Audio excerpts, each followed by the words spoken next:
Muy buenos días, amada iglesia. Es un privilegio estar en esta mañana con ustedes, desde casa, desde este lugar, ¿verdad? Ya muy contentos de poder tener este privilegio de compartir. Y antes de empezar, quisiera dar gracias a los pastores por la oportunidad de que nos dan, ¿verdad? De poder presentarnos delante de ustedes y poder compartir lo que el Señor está hablando en nuestros corazones. Y mi oración en esta mañana es eso, que el Señor pueda hablar a tu vida, confrontarte de alguna manera, que sea su palabra la que pueda animarte, consolarte, dirigirte. Y bueno, pues ¿por qué no nos ayudas comentando y que sea lo que Dios quiera en este tiempo? Y bueno, mi nombre es Salvador Chava, tengo 36 años, tengo 2 hijos, tenemos 7 años viviendo aquí en Veracruz y nos sentimos muy contentos de estar siendo parte de todo lo que Dios está haciendo en nuestra iglesia. Y el título de este mensaje se llama No tires la toalla. No tires la toalla. Y esta expresión la escuchamos mucho en el deporte de boxeo, ¿verdad? Cuando ya el boxeador se tiene que rendir, se quiere rendir, o su coach está viendo que por su seguridad, su integridad, quiere parar la pelea. Y hay una relación muy cercana con la palabra, con la iglesia, con nuestra vida de cristianos, porque la Biblia nos enseña, nos dice, ¿verdad?, que tenemos que resistir, que permanecer, que tenemos que ser persistentes, tenemos que ir en contracorriente, en contracultura, ¿verdad?, de todo lo que ahora se está moviendo, que tenemos que ser sal, que tenemos que ser luz, y todo esto de que la palabra nos pide que seamos. Y este tema, yo oro y pido al Señor que sea un tema que te anime para poder seguir, para poder permanecer haciendo lo correcto. Y este tema quiero enfocarlo, darle un enfoque muy particular hacia la iglesia. Y es que la Biblia y hablar de la iglesia, ver cómo Jesús comenzó la comunidad, comenzó la iglesia, es uno de los temas que más me apasiona, más disfruto poder aprender, leer y quiero poder compartirte lo que Dios está poniendo en mi corazón. Así que quiero rápidamente aprovechar, porque justamente en esta comunidad querer agradecer a todos los hogares que están haciendo un trabajo increíble, que estamos haciendo iglesia de una manera diferente, de una manera distinta, pero con un mismo propósito. Agradecer a todos los núcleos, los líderes que están esforzándose día a día, porque sin ustedes esto no podría ser posible. Y gracias, porque sabemos que aunque ha habido muchas dudas, o hubieron muchas dudas en el principio, esto va avanzando, y es ver cómo la iglesia sigue avanzando, se sigue moviendo en el plan de Dios. Y gracias, porque sabemos que aun cuando nos sentimos menos capaces o menos preparados, es su gracia y su amor lo que nos mantiene y lo que nos dirige.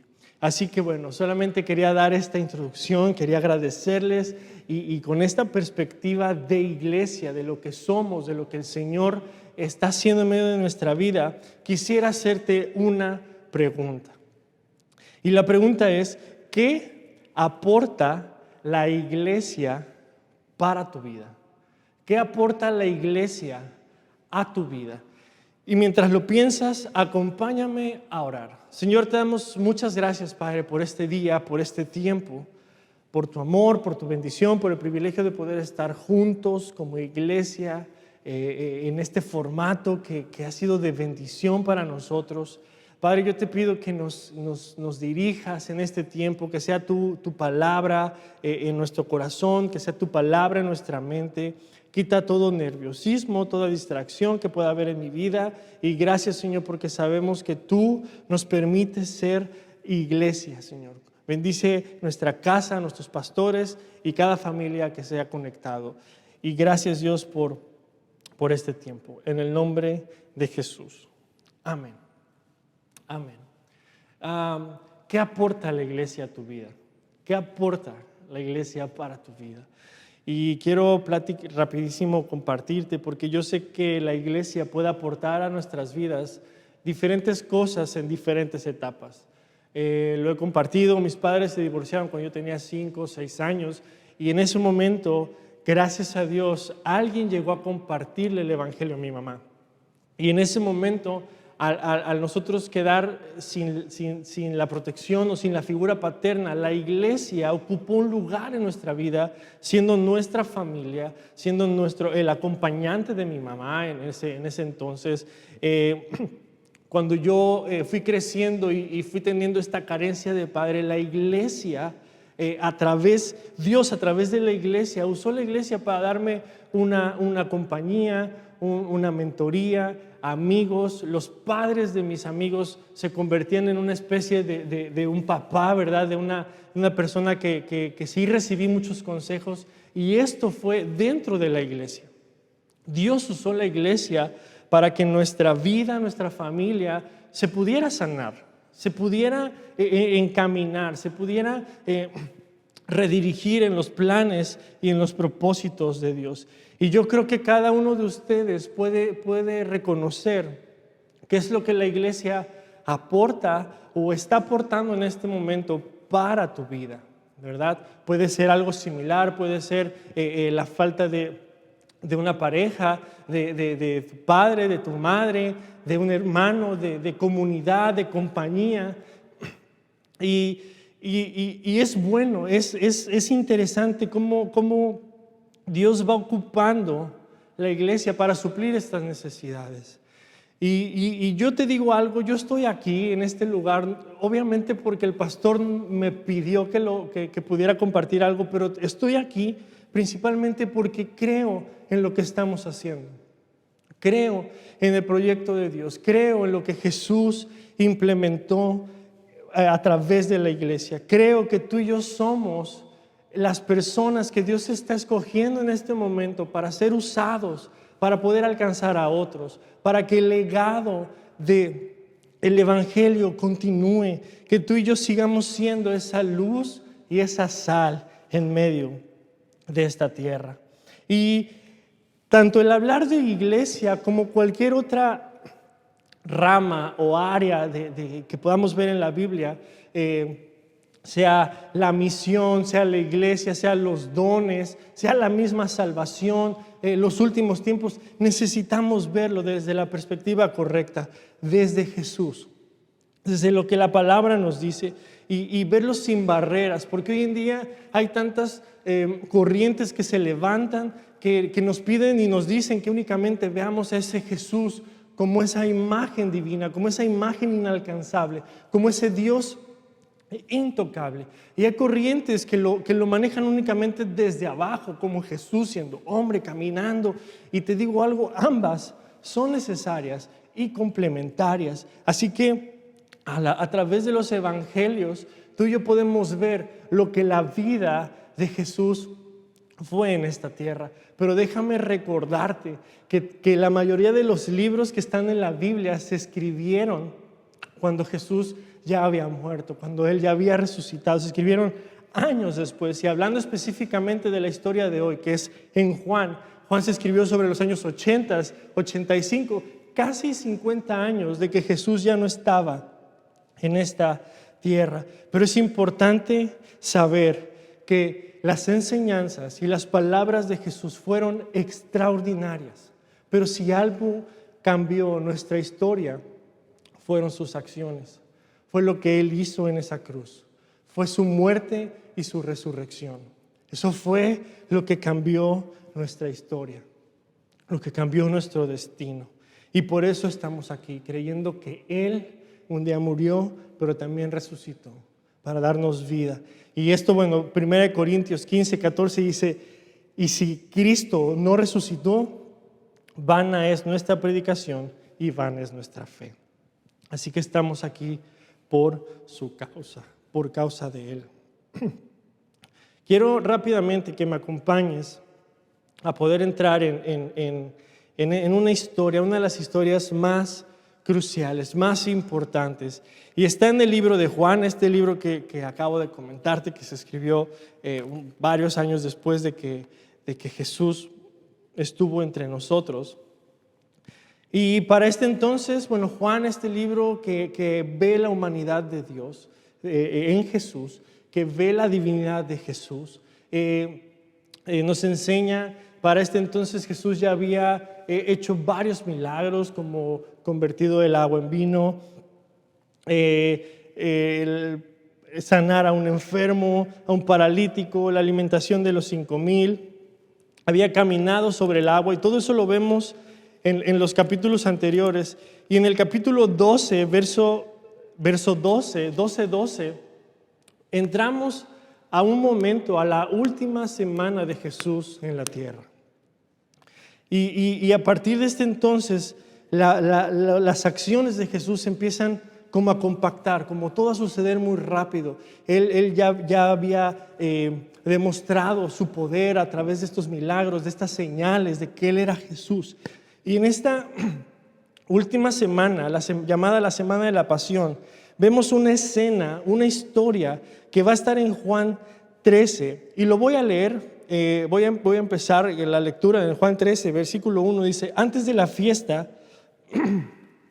de la Pascua, sabiendo Jesús que su hora había llegado para que pasase de este mundo al Padre, como había amado a los suyos que estaban en el mundo, los amó hasta el fin. Y cuando cenaban, como el diablo ya estaba puesto en el corazón de Judas Iscariote, hijo de Simón, que le entregase, sabiendo Jesús que el Padre le había dado todas las cosas en las manos y que había salido de Dios y a Dios iba, se levantó de la cena y se quitó su manto, y tomando una toalla se la ciñó.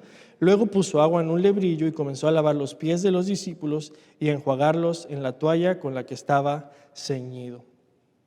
Quiero que con toda nuestra imaginación podamos entender esta escena. Están los discípulos la última semana, en esta última cena, donde todos están cenando, donde todos están pasando un tiempo íntimo, los últimos momentos con su maestro, y Jesús en ese momento hace algo, hace una acción que iba a marcar la vida de sus discípulos y por lo tanto la vida de los que leyéramos esto. Y es que vivimos en un momento, en una vida, en un mundo donde qué complicado es servir, qué complicado es entregarse, qué complicado es humillarse, qué complicado es ir y dar esa milla extra, ¿verdad? Y lo vemos como padres cuando les decimos a nuestros hijos: recoge tus calcetines, y justo juntos están los de su hermana y solo hace lo que se les pide, solo recoge lo de ellos. Y tenemos esa parte de naturaleza de únicamente hacer lo que se nos pide, hacer lo que nos corresponde. Y en este texto vemos a Jesús no únicamente hablando, sino actuando, porque si las palabras convencen, pero el ejemplo nos arrastra. Y vemos este Jesús con toda la autoridad. Y fíjate cómo comienza este versículo, este capítulo 13, pero en el verso 3. Dice: sabiendo Jesús que el Padre le había dado todas las cosas en sus manos, y que había salido de Dios y a Dios iba. Comienza diciendo sabiendo Jesús. Y yo quiero decirte algo, porque una de las cosas que va a determinar nuestro caminar es nuestra identidad. ¿Quiénes somos? ¿Quién tú eres? ¿Quién crees tú que eres? Y nuestra identidad siempre va a estar bombardeada por diferentes cuestiones, por diferentes ideas, motivos, circunstancias. Pero dice, sabiendo Jesús que el Padre le había dado todas estas cosas. Y muchas veces podemos tú y yo ligar lo que hacemos con lo que somos. Y tengamos cuidado, mi amado, porque no somos lo que hacemos. Lo que hacemos muchas veces es nuestras actividades, nuestro trabajo, pero hay una identidad todavía más profunda dentro de nosotros. Hay una identidad dentro de nosotros que Jesús ha puesto en el momento en que tú y yo nos acercamos a Él, confiamos en Él. Y es ser hijos de Dios. Esa es nuestra verdadera identidad. Tú y yo no somos lo que las circunstancias dicen o lo que la suerte o lo que el panorama pueda parecer. Tú y yo somos hijos de Dios en el momento que hemos decidido creer en Él. Juan 1:12 dice: mas a todos los que le recibieron, a los que creen en su nombre, les dio potestad para ser hechos hijos de Dios. ¿Tú has creído? ¿Tú le has recibido? Él nos ha dado el privilegio de poder ser sus hijos. Somos creados a su imagen, a su semejanza, que estamos en este mundo, pero no somos de este mundo. Que estamos en estas dificultades, pero no somos las dificultades. Que el Señor está permitiendo ciertas circunstancias en nuestra vida, pero tienen un propósito. Somos sus hijos que estamos en ese proceso de santificación para presentarnos delante de Él. Como esa iglesia gloriosa, ¿verdad?, que habla Efesios, preparándonos para estar puros y sin mancha, para estar delante de Él. A Jesús nadie tenía que presentarlo de alguna manera, nadie tenía Jesús no llegó a esa cena en ese momento con la autoridad por delante, con el poder por delante. No llegó con sus cartas sabiendo quién era. Él entró con tanta humildad, porque en el verso 2 dice: como había amado a los suyos que estaban en el mundo, los amó al final. Porque si algo mueve el corazón de Dios, es el amor hacia la gente, es el amor hacia el prójimo. Y tenemos que entender que muchas veces nosotros tenemos una identidad incorrecta.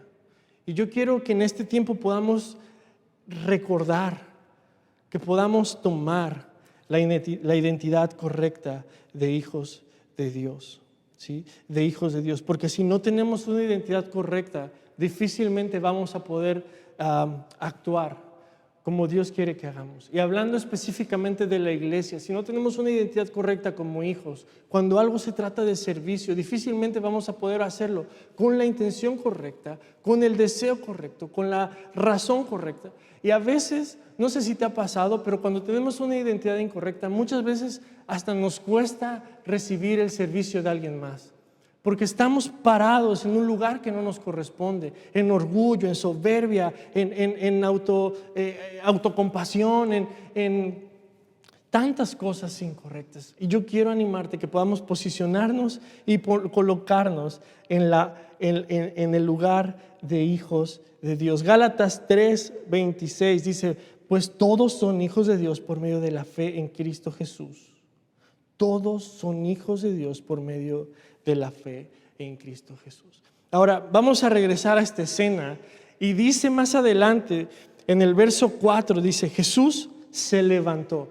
Imagínate este momento donde todos están cenando, donde Él entró con amor, con esa humildad, con ese perdón, sabiendo quiénes estaban en ese lugar, sabiendo qué iba a pasar más adelante.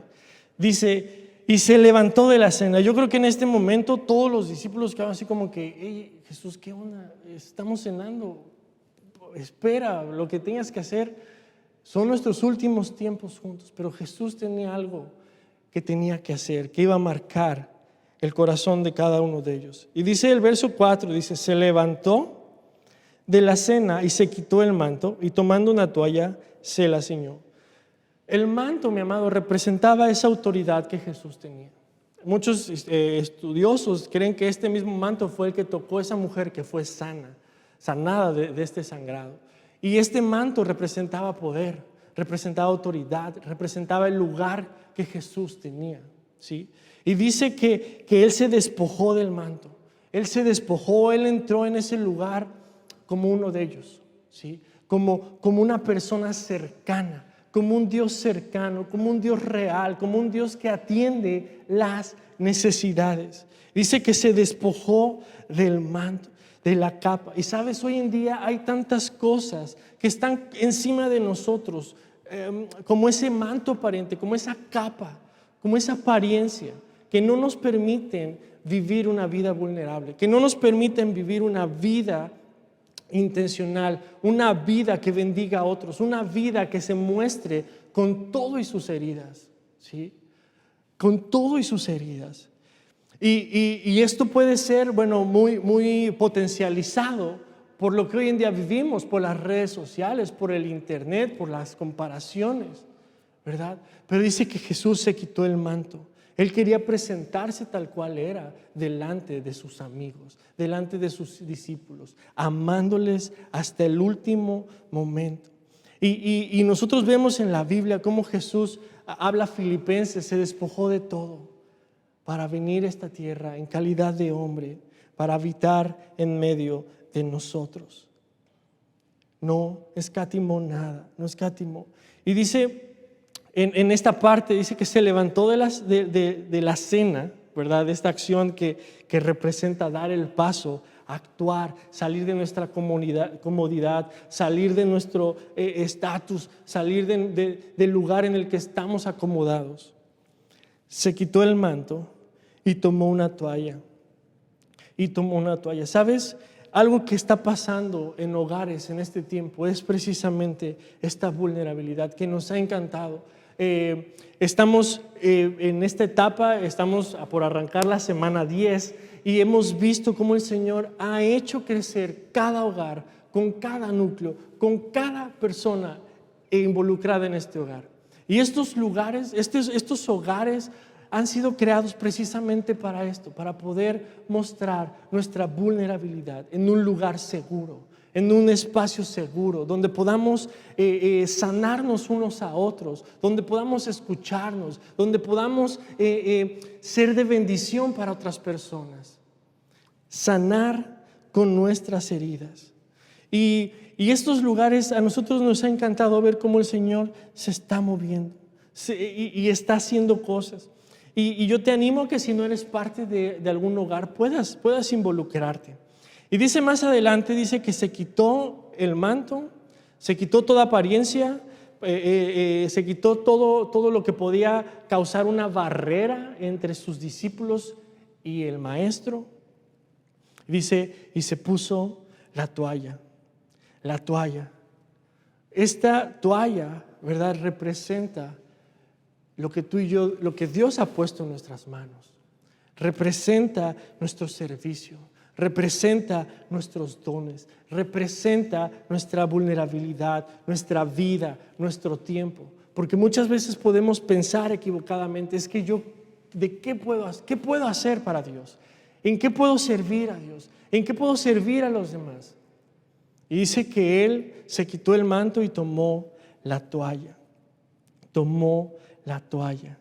Esta toalla que muchas veces nosotros menospreciamos, porque no es un manto, porque no es algo lujoso, porque no es una posición que la gente pueda ver, ¿sí?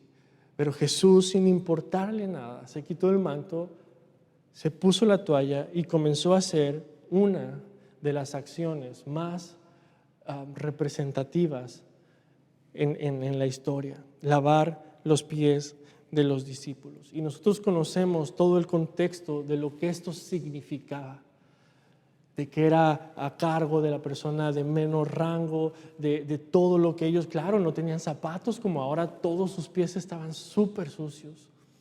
Pero, ¿sabes? Tomó la toalla y empezó a lavar los pies de cada uno de sus discípulos, de cada uno de los que estaban ahí. ¿Y sabes quiénes estaban sentados alrededor de esa mesa? Estaba Pedro, que le iba a negar. Estaba Mateo, que era un recaudador de impuestos. Estaba Judas, que le iba a traicionar. Había personas que no creían de todo lo que él estaba haciendo. Pero Jesús lavó los pies de sus discípulos. Jesús, en esta acción que sobrepasó todo entendimiento, todo conocimiento, lavó los pies de sus discípulos. ¿Qué es lo que Dios ha puesto en tus manos, mi amado? ¿Qué es en este momento esa capa o ese manto que te protege, que te cubre, que evita que seas vulnerable? ¿Y qué es esa toalla que Dios ha puesto en tus manos? ¿Cuál es el alcance que tú tienes? Porque Dios es un Dios de concretos, porque Dios, siendo el rey del universo, el creador de todo el universo, vino a habitar en esta tierra. Y no nada más en esta tierra mundo, vino a Judea, nació en una ciudad. ¿Cuál es la toalla que el Señor ha puesto en tus manos? Y regresando a esta pregunta del principio, ¿qué es lo que aporta la iglesia a tu vida? ¿Qué es lo que la iglesia suma en ti, en tu familia, en tu matrimonio, en tu vida de estudiante? ¿Qué es lo que la iglesia está aportando en este momento? Y a lo mejor tu respuesta desde un principio pues es mínima o no tienes muy bien en claro. Yo quiero animarte a que puedas involucrarte, a que puedas ser parte de esa cena, a que puedas ser parte de ese momento donde Jesús es quien nos da una verdadera identidad, quien limpia nuestras heridas, quien lava nuestros pies para poder continuar con nuestra vida. Y esta escena implica humildad, implica hacer a un lado el orgullo, implica tener una correcta identidad. Lo que Jesús hizo implicaba que Él estaba seguro de sí mismo, de quién era Él, de quién le había enviado y a dónde Él iba. Porque cuando tú y yo tenemos claro de dónde venimos, quiénes somos y cuál es nuestro futuro, nuestra meta, todo esto, el servicio, el hacer por los demás, el ser generoso, el ser hospitalario, se convierte simplemente en un estilo de vida. Se convierte simplemente en una identidad para nosotros, ¿sí? Y yo quiero animarte que tomes lo que Jesús ha puesto en tus manos. Hay un teólogo alemán que se llamaba Dietrich Bonhoeffer. Este teólogo estuvo en la época de la Segunda Guerra Mundial, cuando todos los creyentes alemanes apoyaban el movimiento de Hitler. Este teólogo fue uno de los primeros que se levantó, razonando todo lo que estaba pasando, diciendo que lo que su líder, la autoridad máxima de ese momento, estaba haciendo no tenía sentido, estaba loco. Y eso lo llevó a la muerte. Pero estando encarcelado previo a su muerte, escribió muchos documentos que hoy en día tenemos acceso. Y en uno de sus libros dice: la iglesia solo es iglesia cuando existe para los demás. La iglesia solo es iglesia cuando existe para los demás. Y a mí esta frase me ha retumbado en este tiempo, porque si bien hemos sido llamados a ser esa iglesia que resista, que no tire la toalla, que persista, que vaya contracorriente, ¿sí? Pero para poder ir en contracorriente necesitamos estar en la corriente. Y a veces la iglesia la vemos como una pecera donde nadie puede entrar o donde nadie se puede sumar. Y en una pecera, te digo algo, mi amado, no existe tal corriente, ¿sí? Porque no somos del mundo, pero estamos en el mundo. No pertenecemos a este mundo, pero habitamos en este mundo. Y en este lugar, en el lugar que Dios te ha puesto, necesitamos ir en contracorriente, ser una iglesia, ser personas que vayan en contra de la cultura que hoy en día se está levantando. No con odio, no con rencor, no con autoridad de orgullo, sino con humildad, con amor, con servicio, con entrega. Que podamos ser esa iglesia que vaya en contracorriente. Pero para ir en contracorriente necesitamos estar en la corriente. Y te digo algo: si tú y yo tenemos vida, si tú y yo tenemos el Espíritu Santo, podemos ir contracorriente, porque todo pez muerto se lo lleva a la corriente. Pero hay vida en ti, hay vida en mí. El Espíritu Santo vive en nosotros y Él nos da la capacidad para poder ir en contracorriente, no en nuestras fuerzas, no en nuestras habilidades, sino en su poder, en sus fuerzas. Y que como iglesia siempre podamos tener la identidad correcta. Tú y yo somos hijos amados, somos hijos amados. Y yo quiero terminar este tiempo recordando esta parte.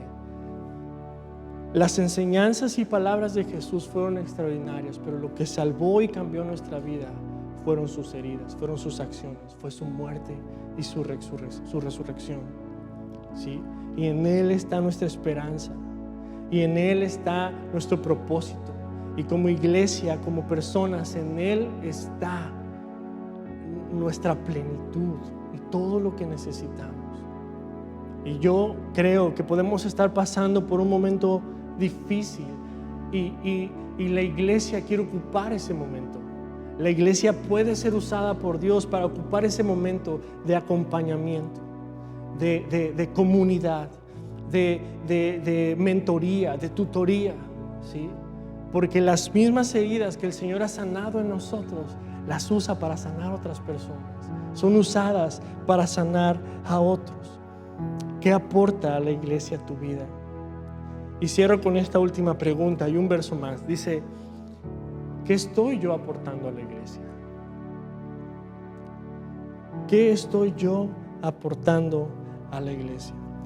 Y en esta escena que acabamos de mencionar un poco del capítulo 13, donde empieza la última semana de la pasión, 13, 14, 15, hasta el 17, Jesús termina orando por sus discípulos. Y mira cómo termina este momento crucial en nuestras vidas. Padre justo, el mundo no te ha conocido, pero yo te he conocido. Y estos han conocido que tú me enviaste. Y les he dado a conocer tu nombre, y lo daré a conocer aún más, para que el amor con el que me has amado esté en ellos y yo en ellos. Mi amado, fuimos llamados para poder ser los que continúen el legado de Jesús, los que continúen con esta misión en amor, desde la humildad, desde la dependencia de Dios, desde la sujeción de unos con otros, desde la generosidad, la solidaridad. Hemos sido llamados, mi amado, para poder continuar con este legado, con este llamado. Y yo quiero orar en este tiempo para que el Señor pueda ayudarnos a reconocer cuáles han sido las cuestiones que nos han hecho ocultarnos, que nos han hecho vivir probablemente atemorizados, pero también que el Señor abra nuestros ojos para ver de qué manera podemos tomar nuestra toalla y ponernos en acción, poder comenzar a lavar pies, poder comenzar a servir a otros. Y acompáñame a orar ahí donde estás. Señor, te damos muchas gracias, Padre, por este día, por este tiempo. Gracias porque es tu palabra la que nos habla, la que nos cambia. Son tus acciones, Señor, las que hicieron que la vida cambiara, Señor. Que hoy en día podamos tener esperanza, que hoy en día podamos tener un propósito y vida eterna. Gracias por las increíbles enseñanzas que podemos ver en tu palabra. Gracias por las palabras que hablas a nuestros corazones. Pero te damos infinitamente gracias, Señor, por entregar tu vida, por despojarte, por hacer de nosotros, que éramos inmerecedores, personas merecedoras y dignas de ti, Señor. Gracias por darnos una identidad de hijos. Y hoy venimos delante de ti, Señor, despojándonos de todo lo que nos ha atemorizado, despojándonos de todo lo que nos ha hecho vivir detrás de un muro, detrás de una apariencia. Perdónanos, Señor, perdónanos, y lo entregamos delante de ti, nuestros miedos, nuestros temores, nuestras preocupaciones, nuestras inseguridades. Y gracias, Señor, porque sabemos que a cada uno de nosotros tú has derramado de tu gracia, de esos dones, de esos talentos, de esas habilidades para poder sumar y para poder edificar esta iglesia y poderla preparar para tu venida. Gracias, Señor, por cada familia aquí representada. Gracias, Señor, por cada hogar que se abre, que se ha abierto y que se abrirá. Te pedimos, Señor, que sigas siendo tú en medio de nosotros y que a través de nuestra vida podamos manifestar el amor de Jesús. Te amamos y te bendecimos en el nombre de Jesús. Amén. Amén.